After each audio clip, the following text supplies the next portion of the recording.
We'll be starting the search, obviously, today, but Ryan is here to talk about that. Ryan, if you could just start us off on today's news and your thoughts on that, we'll open up for questions. Yeah, I just want to take time to thank Kim for 2 great years. He came in and has made this organization better. We're excited for him to get back home to Europe and spend more time with his family, be closer to family, and of course start his pro license and continue that process. So just want to say thank you. Questions? Ryan, when did this process kind of start with you guys? Did Kim let you know that this is something you wanted to do, or were you exploring it beforehand? Just can you kind of walk us through it? Yeah, the biggest thing is we wanted dust to settle on the season. You know, we don't want to talk or think about these things when we were heading into decision day.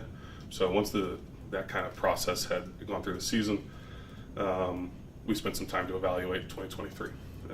But now we're excited to look towards 2024. I imagine you can be very far along in the hiring process, but kind of give us a sense of kind of where you are during the process. Yeah.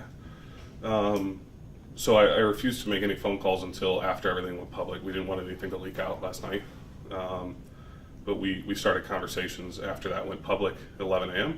and we've already talked to 3 agents now. We have created a list of candidates, and we're excited by that list. I think it's a very diverse list.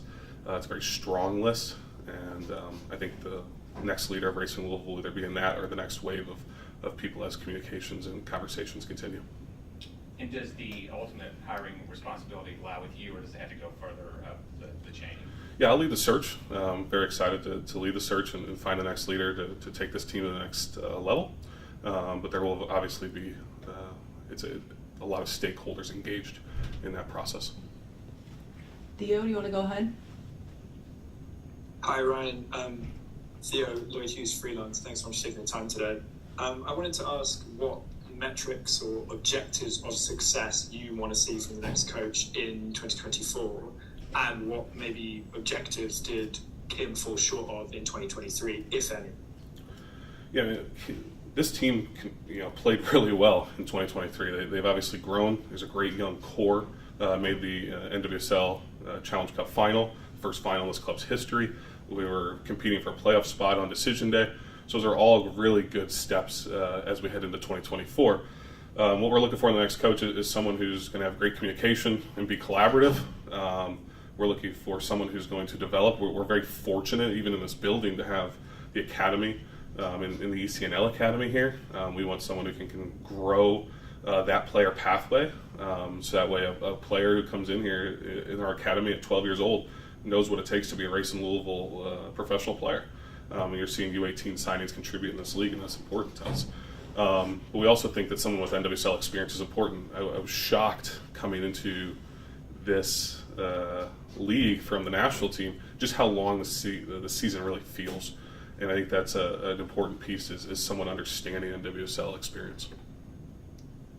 You're obviously just here for this year so far, but is there increasing level of interest in this job as this franchise gets along and establishes itself, would you imagine?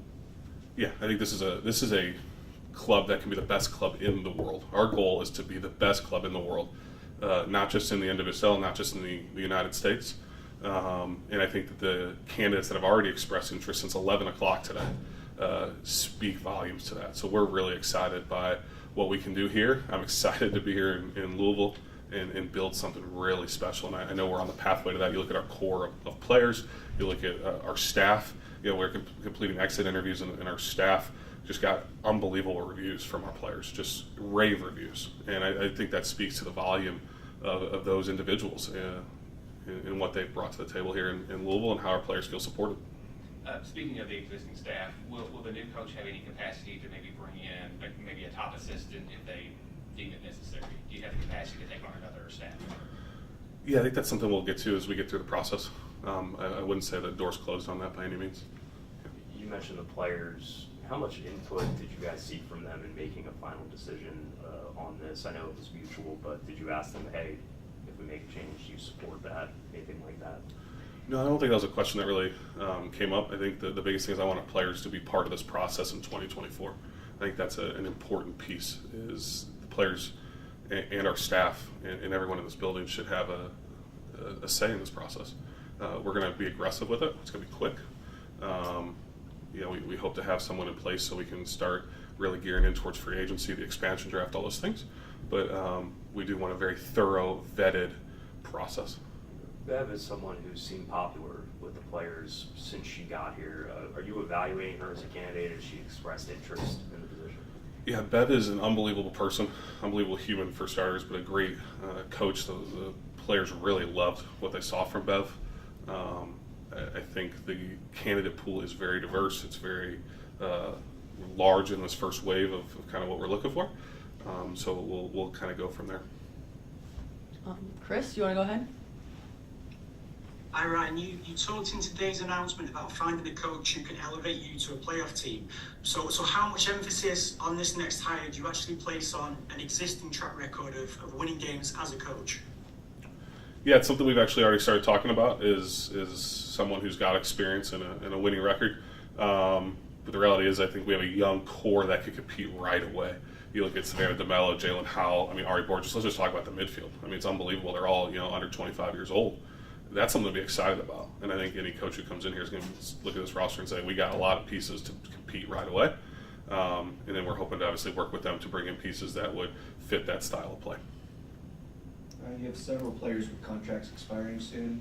Will you be prioritizing the coaching hires so that the new coach will have input on that, or are you going to be handling that independently? Yeah, so we've already started the process with a lot of those contracts that are expiring. I think we're in a good spot with that, but obviously finding the coach is most important so they can have a direct responsibility into this roster, especially as we head into an expansion draft this winter. Does the league still have to have some kind of approval in the hiring process? And if so, how do you kind of expedite that to make sure that doesn't slow things down? Yeah, it's a great question. The background check is very important for us, and we want to make sure that our coaches go through a fully vetted process before coming in and taking over. The league handles the background check process, so we don't have an ability to push it quicker than anyone. That's obviously a very important process. I remember mine and how long that took. So we will let the league do their diligence and their due course, but we're going to do ours prior, so that way we have an understanding before. Paul? Yeah, Ryan, the stakeholders involved in this process that you mentioned, does that include anyone outside the front office and the players, specifically any fans or supporter groups, anybody like that? Yeah, Paul, right now I think we're focused on just keeping everything inside this building with our players, our staff, and our front office pieces. But we are starting the process of trying to engage potential fan council and things so that our supporters feel heard and we can continue to grow with them. That's one of the priorities. Jeff and I actually had to move a meeting about it this week so we could kind of focus on this. But it's something that's in the back of our mind. And a quick follow-up, if I may, is having the search for another coach just 3 years into this new club disruptive in any way? Yeah, no, I think there's a lot of stability in this group. You talk about how the family environment. I've been shocked as I've traveled with this group to talk to other NWSL general managers or people in their front office, and this group is incredibly tight. And they're a family. We have a family environment here in this building, and I'm so proud of that. We're all rowing in the same direction, and I think that provides stability. When you look at our players with long-term contracts, Carson Pickett, Katie Lund, Paige Monahan, I've mentioned Sav, Jalen, all the way through, we feel like we're in a very stable position right now, and this is a special place to be. If I might, a question back to Kim. You said you had some sort of exit interview with him. Do you have any sense of whether he'll take some time off, or is he looking to immediately get back into coaching in Europe? No, I don't have a sense. I'm sorry. Towards the end of the season, I think after a couple of the last games, Abby, Jalen kind of alluded to some tactical issues that they think the team might have had. Did that factor into overall evaluation into a decision like this? I think the decision was overall the next direction for the club, and we're excited to take this time to find the next leader to build us into 2024. Any other questions? Any questions on Zoom?